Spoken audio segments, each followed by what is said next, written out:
আমরা এখানে মানে মাননীয় সিএমডি সাহেবের কাছে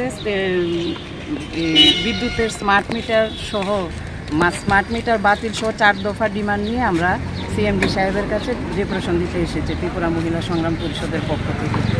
দেখা গেছে মানে স্মার্ট মিটার আসার পরে একটা অসামঞ্জস্য বিল, ভূতরেও বিল এবং আগের তুলনায় বিলটা দ্বিগুণ হয়ে গেছে, যেটা মানে ত্রিপুরার মধ্যে দেখা গেছে সরকারি তথ্য অনুযায়ী বিপিএল ভুক্ত পরিবারের সংখ্যা বেশি, যে কারণে তাদেরকে যে স্মার্ট মিটার বসানোর পর প্লাস বিদ্যুৎ মানে পরিষেবাটা বেসরকারিকরণ হওয়ার পরে গরিব মানুষের জন্য একটা ভীষণ অসুবিধা হয়ে গেছে, যেই কারণে ওই বিলগুলি তারা দিতে পারছে না।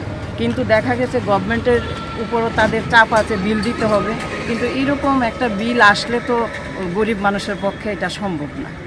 তার জন্য আমরা স্মার্ট মিটার বাতিল করতে হবে, বেসরকারিকরণও আমরা চাই না, বাতিল করতে হবে। আমরা চাই বিপিএল ভুক্ত পরিবারগুলিকে ফ্রি কারেন্ট দেওয়া হোক, বিনামূল্যে বিদ্যুৎ পরিষেবা দেওয়া হোক এবং যেটা বর্ধিত বিদ্যুৎ মাসুল বাতিল করা হোক। এই 4টা ডিমান্ড নিয়ে আমরা সিএমডি সাহেবের কাছে এসেছি। কি বলেছে উনি? আমরা সিএমডি সাহেবকে পাই নাই, উনি একটা মিটিংয়ে গেছে। অ্যাসিস্ট্যান্ট সিএমডি যে ম্যাডাম আছে উনি বলছেন উনি আমাদের এই ডিমান্ডগুলি যুক্তিকতা স্বীকার করেছে। আর যে বিপিএল পরিবারকে যে বিনামূল্যে বিদ্যুৎ সরবরাহ করতে হবে, এটা এখানে একটা স্টেট রেগুলেটরি কমিশন আছে, ওইটাতে আমাদেরকে যেতে বলছে আর কি, বিপিএল ভুক্ত পরিবারগুলির জন্য। এটা আমরা সামনের মাসে উনি বলছেন ওইখানে যাওয়ার জন্য এটা দেখবে বলছে। আর এই বিষয়গুলি সিএমডি সাহেবের কাছে নজরে নিয়ে যাবে বলছে।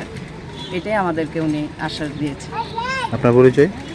আমি ত্রিপুরা মহিলা সংগ্রাম পরিষদের general secretary Rizia Khatun. Thank you.